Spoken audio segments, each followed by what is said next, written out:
عزیزانو د عمر فاروق د دور حکومت بیان استاسو په مخ کې دې کې یو خبره پاتې وه چې د څه وخت کې اسلام نه وروړی نو د دومره جابر زما کې بل څوک نه و دومره جابر چې د جواب بچا نه شو کولی او نه به دته مخې ته څوک راتلی شو ابو جهل غوندې سړی چې هغه رئیس د قریش و هغه به هم د ده په مخ کې خبره نه شوه کولی دارالندوه دا د مکې معظمې د فیصلو لوی مرکز و نو صنادید د قریشو چې دي څه خبره به چې وه د مکې متعلق نو په دې دارالندوه کې به دوی راټول شو بحث به یې پرې کول یو ورځې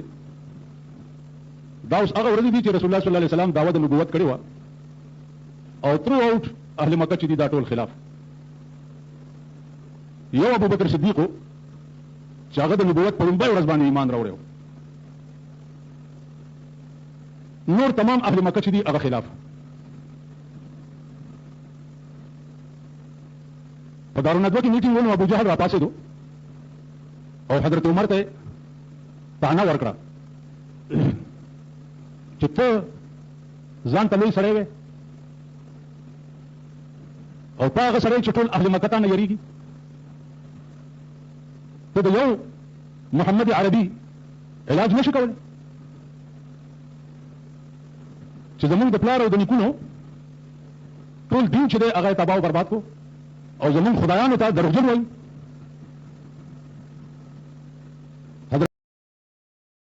مولانا بلیګر صاحب بیانات دپاره زموږ چینل سبسکرایب کړئ او دا د حضرت عمر فاروق رضی الله تعالی عنه واقعه ده حضرت عمر ورته راپاڅېدو ورته ویل خاموش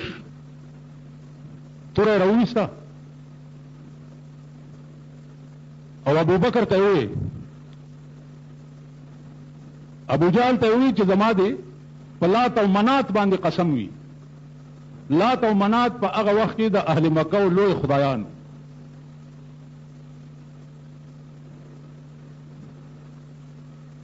عزیزانو ما تماشا کړې ده د مشرکانو او د بت پرستو چې شندید په دې صدر کې کالاباړی کې یو مندر و د هندوانو او په هغې کې به په هفته کې یو ورځ د هندوانو مذهبي ورځ پکې مناوې ده دبلې مبلې به غږېدې او د هندوان به راتله هغه بوت یو په جنګلو کې دننه پروت و ورسره واړه واړه نور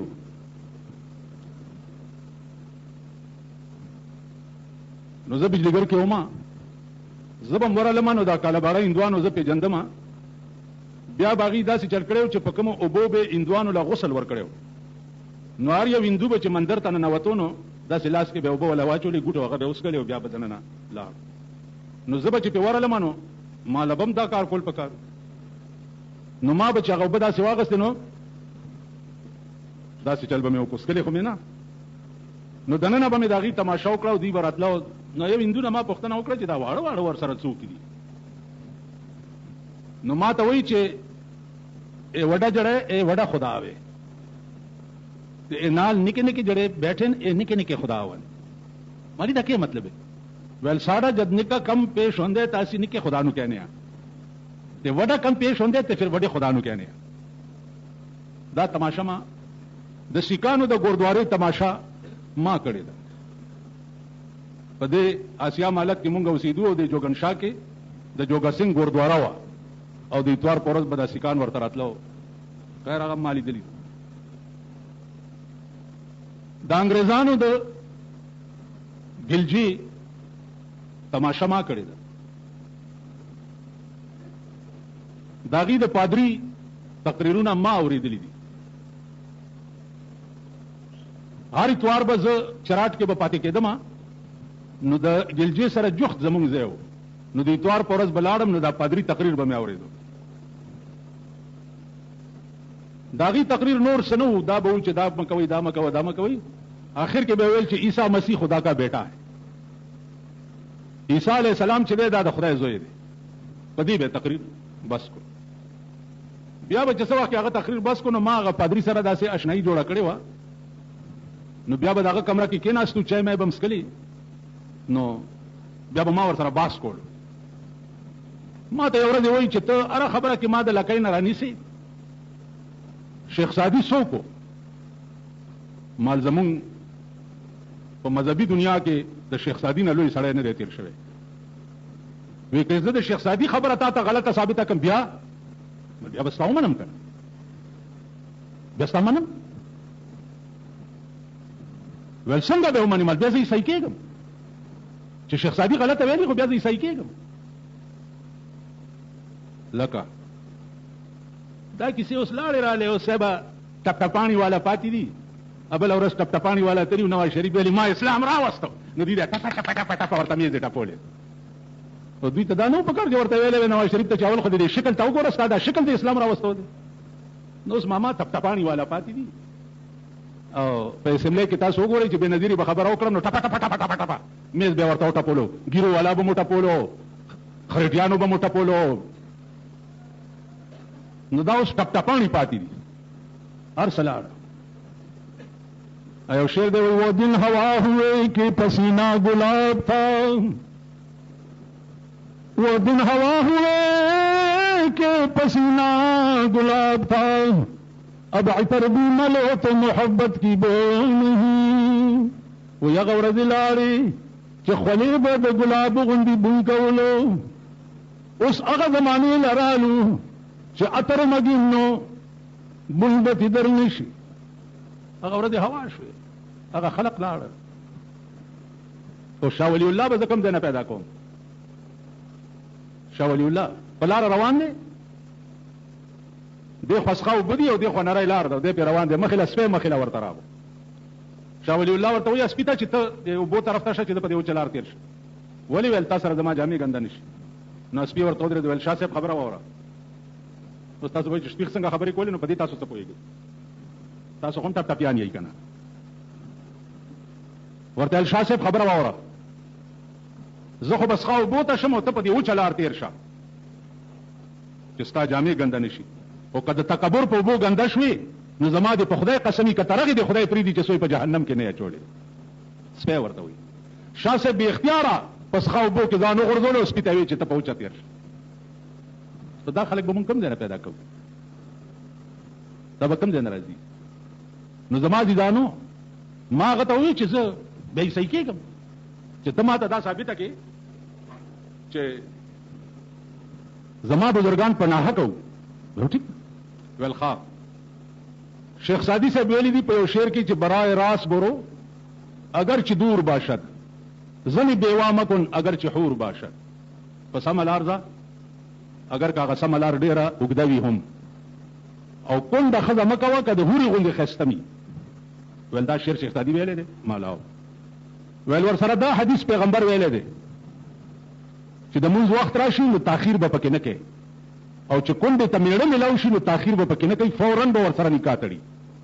نو پیغمبر وایي چې کونډې ته میړه میلاو شي فوراً به نکاح تړي ورسره او شیخ سعدي وایي چې کونډه مه کوه که د هورې غوندې ښایسته شي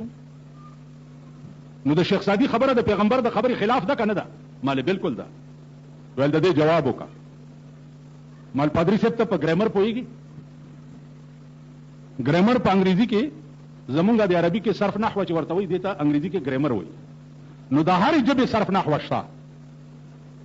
څنګه چې د عربي شته داسې د انګریزي هم شته داسې د هرې ژبې شته مال ګرامر پوهېږي ویلې او مال په ګرامر کې یو قانون دی او هغه قانون دا دی چې شعر چې په څه جوړېږي نو هلته به د قانون لحاظ بیا نه ساتي مولانا بلیګر صاحب چینل بیانات دپاره زموږ چینل سره سبسکرایب کړئ او بیل کنه کړئ چې دا زموږ بیانات تاسو ته درځي قانون لحاظ به نه ساتي لکه دا طالبان تاسو ناست دي په دې خبره پوهېږئ ما ان مدحت محمدا بمقالتي لكن مدحت مقالتي بمحمدي دلته دا ان زائد دی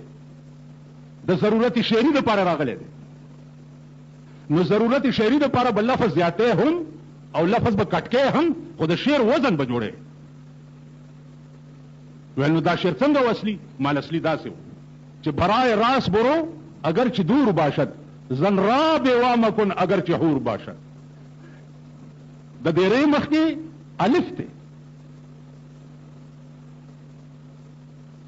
اوس ګوره، برای راز برو اگر چه حور دور باشد، زن را بیوام کن شعر ورانیږي، او زن بیوام کن اگر چه حور باشد شعر جوړیږي. نو دلته دا را ټکی چې دی دا پریوتی دی د ضرورت شعري د وجې. ول بیا یې څه مطلب شو؟ مال بیا دا مطلب شو چې برای راز برو اگر چه دور باشد، زن را بیوام کن اگر چه حور باشد. پس عمل عرضه اگر کډیره لري وي، خزه کونډه و ما اگر که د هورې غوندې ښایسته یې او ستا خوښی او میړه یې مړ کړي چې دا زه وکړمه، دا کار مه کوه. دې تندي له ټپ ورکړو ما ته، ستا راټینګول خو ډېر ګران کار دی. زما عزیزانو مالوس وایه، ویل بس ته ټیکې دا چای وڅښه. ما دا کارونه هم کړي دي. د قادیانانو مرکز دی دلته په مالګو منډۍ کې، جومات دی، ډیپوی دی، قاضي یوسف نامه وه،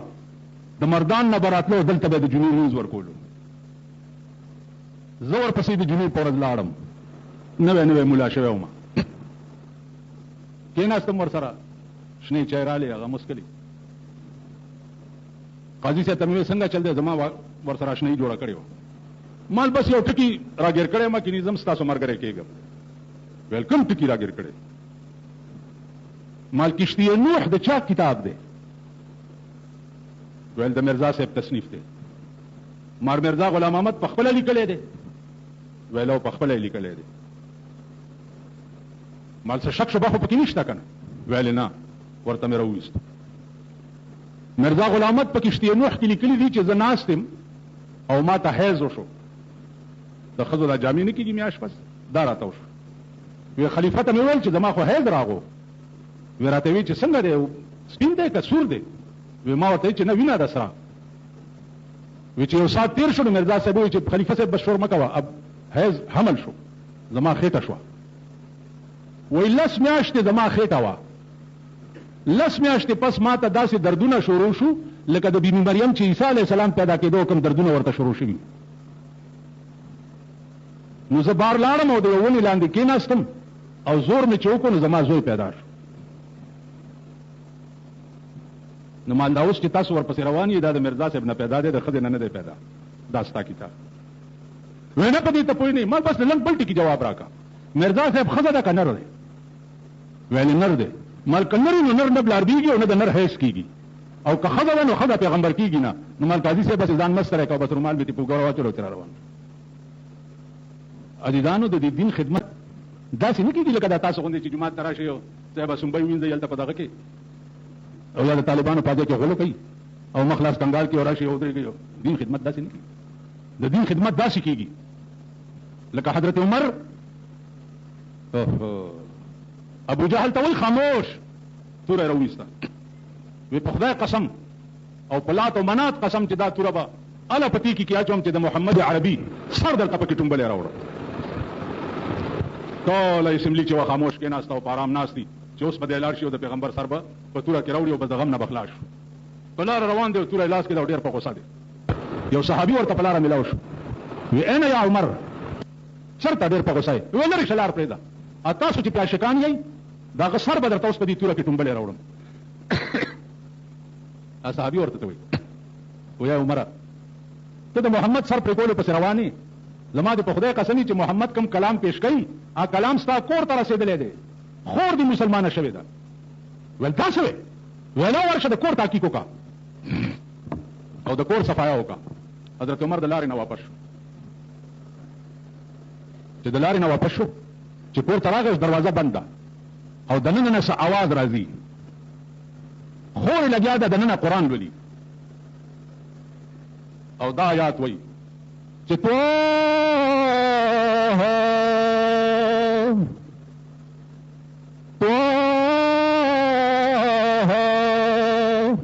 ما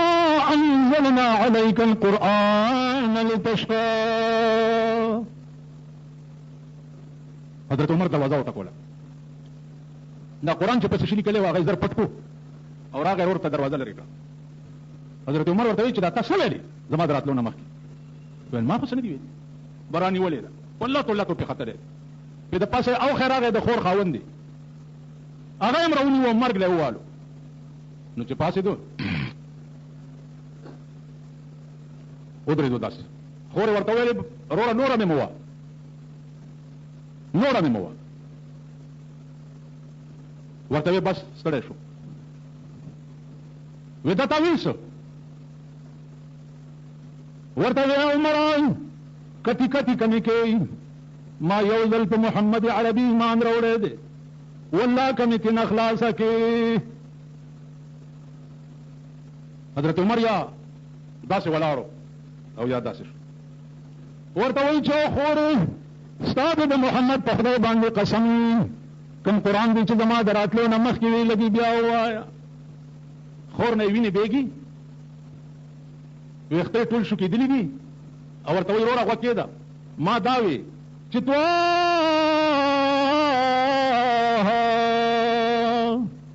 ما انزلنا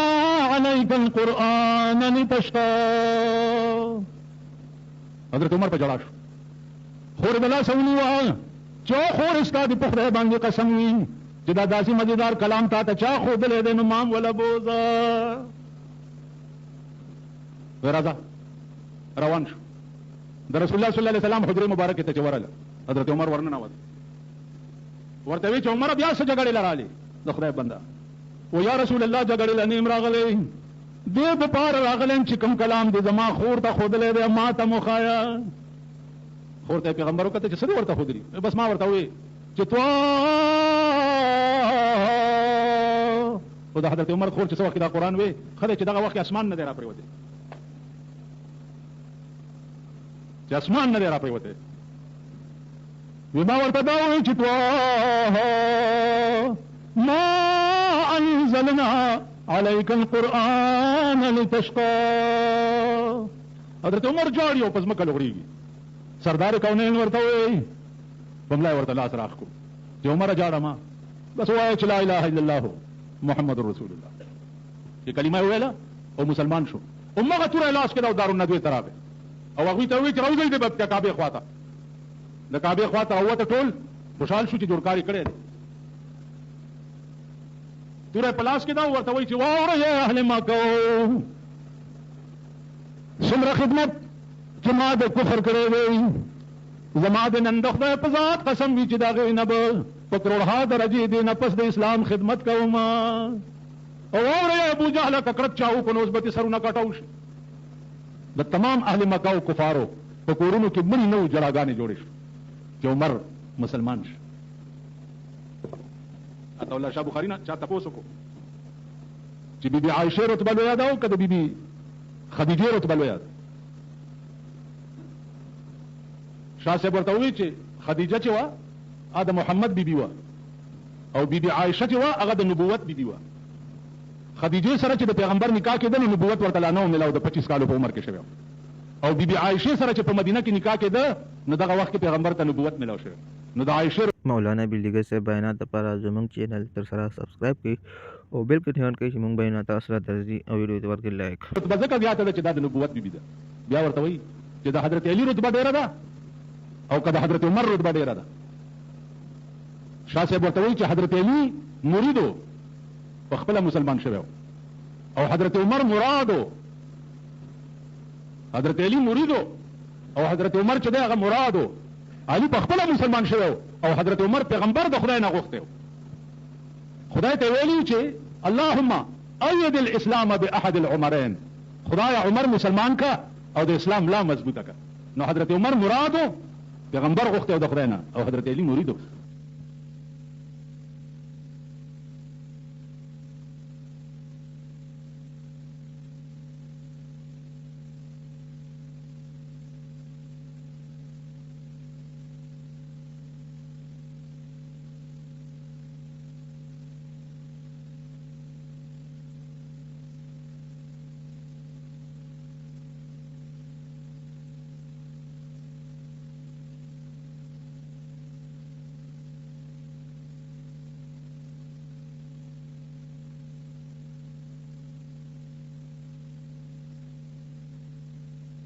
عزیزانو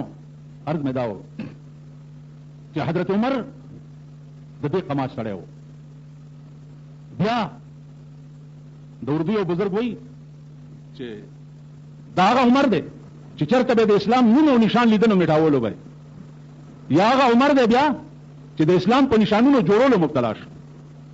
هغه وایي چې جن مسجدوں کا تھا وہ گرانے پہ مبتلا، جن مسجدوں کا تھا وہ گرانے پہ مبتلا، ان مسجدوں کا آج نگہبان بن گیا. یا هغه عمر چې د جماعتونو په ورانولو مبتلا و، نن هغه عمر د جماعتونو په جوړولو مبتلا شو. فیض نبی سے صاحب ایمان بن گیا، فیض نبی سے صاحب ایمان بن گیا. د فیض د پیغمبر نه صاحب ایمان شو. کافر تکل میں آج مسلمان بن گیا. یا کافر یا هغه عمر چې مسلمان شو بیا په اسلام کې کم کم کارونه کړي. مونږ څه کړي دي؟ مونږ په دور حکومت کې تاسو وګورئ، په دې 50 کاله د حکومت کې قیصر روم او د کسرا بادشاہانو ته د اسلام دعوتونه به د مدینه امیر المؤمنین ورکول. په دې 50 کاله کې تاسو ولیدل چې د پاکستان صدر صاحب یا وزیر اعظم صاحب چرته ملک الزبت ته ویلي چې راشه مسلمان شي؟ ها ولیدل تاسو چې دا کوم منبران جوړ کړی دي دام چرته ولیدل چې دوی چاته دعوت ورکړي چې الکته مسلمان الټا اسی د اسلام نوم نواز شریف په خلا غسته د وخت له کولو لپاره ټول پاکستاني بیړه تباہ کړه، خلاف شو کې خزه خلاف شو د پاکستان چې دا څه نو دی ورته چې نه نه نه نه زه د اسلام نه راولم چې خزه له بورکی په سروما یا خزه په کورونو کې کینم ماډرن اسلام وي. دا اسلام نه راولم چې د خزه حقوق پکې والي شي. په دې 50 کال کې یو تبلیغي جماعت والا دي چې د دنیا هر ګوټ ته ورسېد او د اسلام आवाज یې خور کړ. یو تبلیغ والا په امریکا غونډې ځای کې، په لندن غونډې ځای کې، په جاپان غونډې ځای کې د کفارو په ملکونو کې ته وګوره جماعتونه جوړ کړي دي او تبلیغي اجتماعګانې پکې کېږي. اوس بعضې سړی ما ته راشي دا تبلیغیان ما ته دې ځان ته وګوره تاسو کړي دي. زموږ شخوار شي په دا خړ مخ باندې تاسو کړي وینه پلانې تبلیغ نه مالدا ضروري نه چې تبلیغي جماعت کې جبرائیل علیه السلام په تبلیغ کې به یو مولانا مدني ته چاوي په دیوبند کې وی چې جی او طالب مانه ټیړای پټی کې وی طالب پټی کې ویل بچا کې ته طالب مو وایا چې ټیړای پټی هغه طالب نه دا غلط د طالب په شکل کې راغلی. نو کله غلط د تبلیغ په شکل کې راشي دا معنا نه ده چې دا میشن خراب دی. د دې میشن ابتدا چې چا کړو دا تاریخ تاسو وګورئ. مولانا الیاس رحمت الله علیه عقل به مخوځي کومه دا خدای ته خوښ شوی و چې الله ته داسې کار واغستو چې دنیا مثال نشي پیش کولی. نو زما عزیزانو بیا پکې دا خبره راشي چې د طالبانو اسلام په کابل کې دا موږ نه راولي. طالبان ځکه اسلام نه راولي چې طالبانو خو خدای بند کړی دي کنه. طالبانو خو سیاونه بند کړی دي، طالبانو بلو پرنټونه بند کړی دي، طالبانو غمونه بند کړی دي، طالبانو ډاکې بند کړی دي. طالبانو د اسلام سره نه ولې ستاسو پاکستان کې دا کو سبب دي ته ګورو اسلام راوړي. ابای مې لیوانې شو په ترجمه باټینګ غواړي. ابای مې لیوانې شو وای ټول وای کله ونه ادم ظالم وای. ابای مې لیوانې شو په ترجمه باټینګ غواړي. دا یاد کړئ دا ټکی چې څوک درته اسلام نه وایي کنه په پاکستان کې د حکومت ته نو تاسو ورته دا وایي چې ابای مې لیوانې شو په ترجمه باټینګ غواړي. ندی دې شکلونو بوتاړونو ته وګوره اسلام ته وګوره. عزیزانو شریعت قانون چې دی هغه 4,000 حدیث دي چې هغه په تمام ذخیره حدیث کې قانون دی او تقریبا 300 آیاتونه دي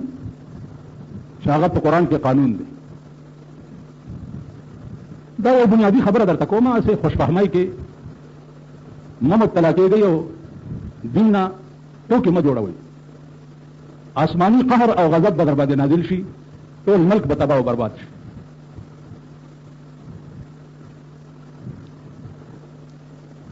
قرآن کریم کې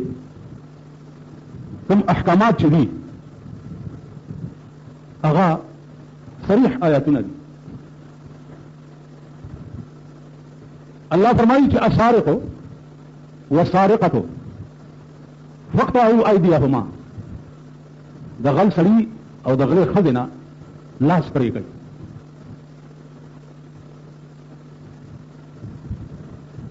تاسو دا یقین شته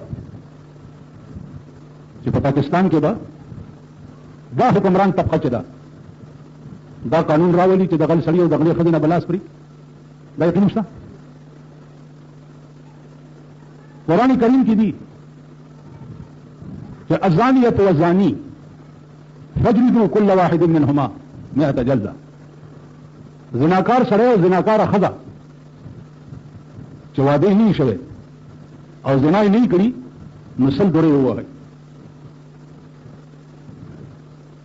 نن ټول ملک ستا د زنا ډیپو دی. ټول ملک په تمام ملک کې د زنا اډې جوړې دي. اول په صوبه سرحد کې وګوره، آرمی سټیډیم وګوره، قوم سټیډیم وګوره، کوچی بازار وګوره، شکی مارکیټ وګوره، ټول ورځ او شپه دې کې ساه دي. نو زناکار سړی او زناکاره ښځه ببر سره میدان 100 دورې وهي. د خلکو باندې دا یقین شته. شراب چې چا وڅکل او ونیوی شو نو 80 دورې به دا ملک وهي. ستا د ملک پر سر اقتدار طبقه ټوله شرابي ده.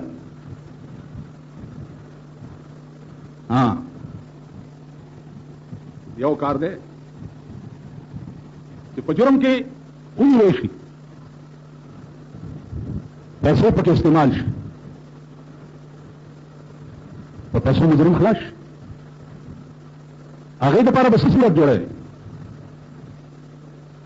هغې دپاره به دا صورت جوړی چې جرایم پیشه رانیونکي چې دي هغې له به دومره مراعات ورکوي چې هغه رشوت اخیستو ته مجبور نه شي. په قطر کې د قطر سفیر زمونږ چې و هغه روټۍ کړې وه. زه قطر ته جلسې ته تللی وم. هغه روټۍ کې د پولیس آی جي مو. نو پولیس آی جي ما نه تپوس وکړو چې کم مشاهرة للشرطي في بلادكم. عربي کې ما ته وایي چې کم مشاهرة للشرطي في بلادكم، ستاسو په وطن کې د سپۍ څومره تنخوا ده؟ ما ورته وایي چې 300 300 روپۍ. ما ته وایي چې 300 ما لفظ ب 300 اسپۍ په 300 څه کوي؟ ما یې شمو بویایي. بیا ته ما تپوس وکړو چې کم هنا؟ ما ته وایي چې هنا للشرطي 5000. دلته د شرطي تنخوا چې ده 15000 درهمه ده. نو 15000 درهمه د عربو چې د چا تنخوا وي هغه به رشوت اخیستو ته محتاج شي؟ وایي نن خو چې څومره غلطۍ کېږي تاسو وګورئ. نننی اعلان دی چې زمونږ په صوبه سرحد کې 9 که 12 وزیران نور دي. یو وزیر کم از کم 10-12 لکه روپۍ میاشت خرچ دی په یو وزیر. نو د 2000 روپۍ چپراسي لپاره خو په پاکستان کې فن نشته. د 2000 روپۍ کلرک لپاره خو په پاکستان کې فن نشته. نوکران یې وباسي ولې لکه فن نشته. او د 12 وزیرانو لپاره 10 لکه روپۍ فی وزیر هغې لپاره فن شته. نو ما وایي چې سهار کې پروردګار په خبر د سترګو ړانده کا په ټپو کېنئ چې لاس ټپوئ او زه درته ښکاري نه. غریب سړی خو د په ملک کې د 2000 روپۍ میاشت تنخوا حق نه لري او وزیرانو لپاره 10 لکه روپۍ شته. ګاډي مفت، بنګلې مفت، ایئر کنډیشن مفت. مولانا بلیګر سے بیانات دپاره زموږ چینل سره سبسکرایب کړئ او بیل کنن کې چې د زموږ بیان تاسو لا درځي او ویډیو ته ورکړئ لایک چې مخکې ملګرو ته هم ورسي. مفت بجلی مفت، سوی ګیس مفت.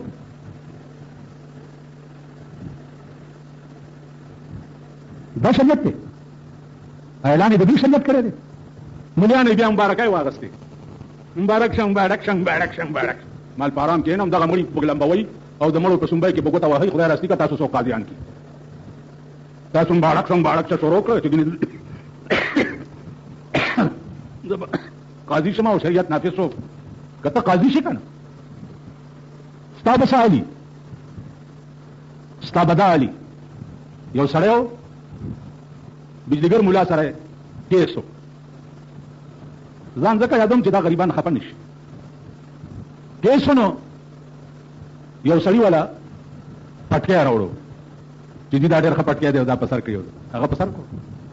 ابل کیس والا چې خبر شو هغه ولا غوار راوستا چې غوار راوستا نو چې په کومه ورځ کې شروع شو او بیانونه شروع شو نو هغه پټکی والا کیس والا ورته وی چې دا پټکی ډېر خان کوي قاضي صاحب هغه ورته بچیا غوار رااله استا پټکی وخورو کله شمه غوا برازي او پټکی بخوري شریعت چې تراولي په ملک دا خبر خطر دی خدای توفیق درکړي د پاکستان خدای سره به څه چل کوي شریعت چې راشي بیا په اسمبلی کې خدای کیږي خدای به الیکشن ته ودرېدی شي دوی سره به څه چل کوي خدای به په دفترو کې کېناستلی شي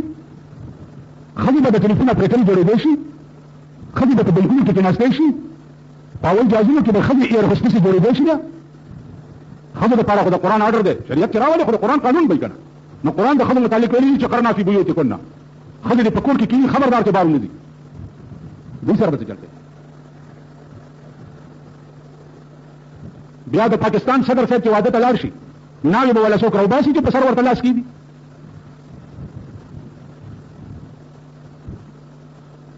نو عزیزانو قسم په خدای دی که زه دا خوب هم ګورم خوب چې قرآن او حدیث چې د قانون شرعي متعلق څه ویلي دي او دا به کمپلیټ طور په پاکستان کې نافذ شي اوس تاسو به یو بل ټکی وکړئ کېدای شي مدیرانو نه تاسو کې هغې درته وایي چې څه خو به وشي که نه ټیک ده څه خو به وشي که څه لږ ډېر هم وشو نو څه خو به وشي که نه دا څه به وشي که نه ته یو آیات یاد کړئ چې یا ایها الذین آمنوا ادخلوا فی السلم کافة ولا تتبعوا خطوات الشیطان اے ایمان والاو ادخلوا فی السلم کافة په کمپلیټ اسلام کې ورننه وځئ که بیا وایي چې نه څه خو به وشي که نه نو بل آیات ورته ووایئ چې افتؤمنون ببعض الکتاب وتکفرون ببعض غل نه لاس نشي پرې کولی ګران کار دی زناکار نشي سمسارولی ګران کار دی شرابي په درو نشي والی ګران کار دی دیواني مقدمین چې دي دا به په شریعت باندې کړو نو افتؤمنون ببعض الکتاب وتکفرون ببعض خدای وایي چې تاسو په قانون کې په بعض کتاب ایمان راوړی او په بعض نه راوړی دا خو د منافقانو کار دی بل دا چې سودي نظام سره به په ملک کې څه کوي ستا کمپلیټ ملک کې دی د سود د ډیپو دی په خپله کربونه روپۍ د سود قرضداره یې دې سره به څه چل کوي سود سره یو رعایت اسلام کړی دی یو رعایت چې په سود دې پیسې ورکړي دي او څومره سود دې خوړلی خوړلی به درته معاف شي خو خپل سر ته واله نور دې نه پس توبه وباسه دې سره به څه چل کوي فی الحال تو ګوره سرمایهدارو اربونه روپۍ په فکس ډپازټ کې ایښي دي او د هغې سود اخلي لګیا دي اربونه روپۍ بیا سیونګ اکاونټونه وګورئ په هغې چې څومره سود لګي 100% خلک یې علي ما نه پوښتنه وکړي چې دومره سود پرې راغلی څه چل پې وکړو مال څومره راغلی دی ویل 1000 روپۍ مال یې راوړه ویل نه زه خپله غریبي ما خو هسې پوښتنه مې کوله د ګډې زویه مال پوښتنه ما نه کوو پیسې نه راوړي د په خپله غریبي نو عزیزانو عرض مې دا و چې دې خوشخانو کې مه مبتلا کړي بیا پښتون دنیا وګوره پښتون دنیا دا چې مونږ چغې وکړو چې د دې صوبې نامه پښتونخوا کېدی او د دې پښتنو حق دی نو په خره چې د ناوې نامه کېږي خره ناوې کېږي وایي لکه دا په تمه پښتون نامه کېږي خو چې ښځه د پارون سټېډیم کې ګډېږي نو ته دلی که پښتون یې پښتون خو هغې ته وایي د هغه ښځې ته څوک کاږه وګوري او مازغه یې والوځئ نن زه ګورم زما ښځې بل له لاس ورکوي او سړي مشي خورمشي ورسره کوي په ما د پښتون دنیا وګورئ لور له حق ورکوي قرآن څه ویلي دي چې للذکر مثل حظ الانثیین د سړي په نیمه حصه هغه د ښځو ده پلار په کټ کې پروتي او زوی رجسټرار راولي او پلار نه دستخط والی چې دا کمپلیټ مال چې دی ما دې زوی له ورکو لوڼه او خویندې دا ټول محروم کړي نو لور له پښتون حق ورکوي خور له پښتون حق ورکوي شریعت چې نافظ کې خو ته به لور له هم حق ورکوي که نه خور له هم حق ورکوي که نه یو لوی ګیره والا راغی وایي جی پلار مې مړ دی او خویندې را سره دي اوس هغې را سره خو ما اچولې ده ما څه ویلې د پلار حق غواړي خو د ښځو حق هم دی ما لاو که نه خویندې دي ویل مال مړې که ویل خدای چې وجل غواړي نو ملګیره دې کله شه چې ګیره دې کله شي ستا د دې ګیرې نه خو د سپي لاکه یې ښه ده اور د وران شه د پلار په مال کې خو لور له حق خدای ورکړی دی که نه ویل نه په رواج کې نشته که نه نو زما عزیزانو په آرام کښېنئ نه د انصاف توقع وکړئ په دې ملک کې که د انصاف توقع اول ستا په دې صوبه کې وی نو نن به دا حال نه و دې صوبې ته د وزیرانو ډېر ضرورت دی که دې صوبې ته د غریبانو د روټۍ ډېر ضرورت دی ووایئ تاسو یو امیر یو په مکه معظمه کې یو کیس پیښ بابو سعود د پاسه په هغه کمره کې قاضي ناست و مونږ ورغلو ما معلم نه تپوس وکړو چې نور څه دفترونه شته ویل نه مال ولې ویل د دې ټولې مکې دا یو امیر دی څه فیصله چې راشي بدل چل څه دی ما ته ویل دلته په کلونو کیس نه بیخېږي نو د دفترونو ورته څه ضرورت دی په کلونو چې یاره ده او ډنډه ده په کلونو دلته کیس نه بیخېږي نن ستا ملک کې یاره نشته 15 کروڑه محکمې دي 15 کروڑه د هغې د پاسه هم دا قوم وګوره څه حالې جوړ کړی او څه کوي زه د یو سړي نه سر په دې سړک پرې کوم د تماشا وکړه چې بل سره یې کړت وکړي په دې صوبه یو وزیر اعلی تېر شوی په کومه لار به چې تېر شو 3 ورځې به ارامي سړی د کوره نه راوتو اوس اورېدلي یو د بنډه بازار په اجړاګانو باندې نو ایو کیسو د اجړاګانو نو چې پولیس والا بوتله عدالت ته چې مجسټریټ ته داسې وکتل د اجړاګانو نو نور اجړاګانو ته وایي چې خورې راځئ راځئ راځئ ویلې ولې زمونږ خور دننه ناسته ده هم صفا رېګمال کړی ناستو که نه نو اجړاوي چې دا مې اجړا دی نو نن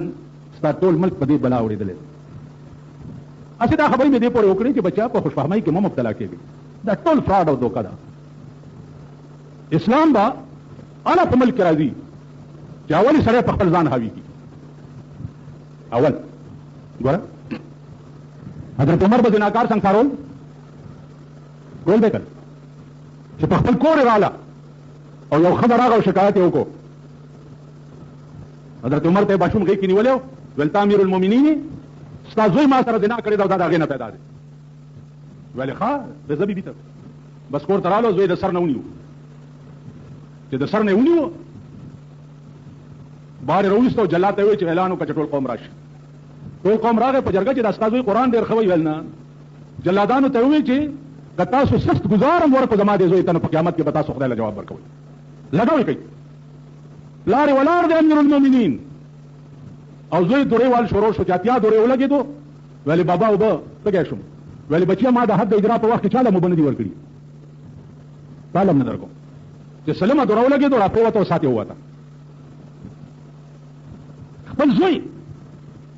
اوبه کې څوک داسې دا خبره ما چېرته وړاندې تقریر کې کړې وه نو بعضې ملیانو وی چې دې کې اضطراب دی او دې کې پلانې دی دا شاه ولی الله محدث دهلوي په ازالة الخفا کې لیکلې ده او حضرت عباس په دې واقعه کې موجود و په حضرت عباس باندې تیاره رااله او بېهوشه شو چې یا الله د عمر غوندې هم په قرآن عمل کوونکی به څوک پیدا شي مولانا بلیګر صاحب بیان خو تاسو سره واورېدو علامه خوشحال لره امید ده چې خوښ شوی به مو وي که تاسو اوسه پورې لایک نه ورکړی ویډیو ته نو لایک هم ورکړئ چینل سره سبسکرایب کړئ او مخکې ملګرو سره هم شیر کړئ علامه خوشحال لره انشاءالله بل بیان کې به ملاویږو موږ راته اجازت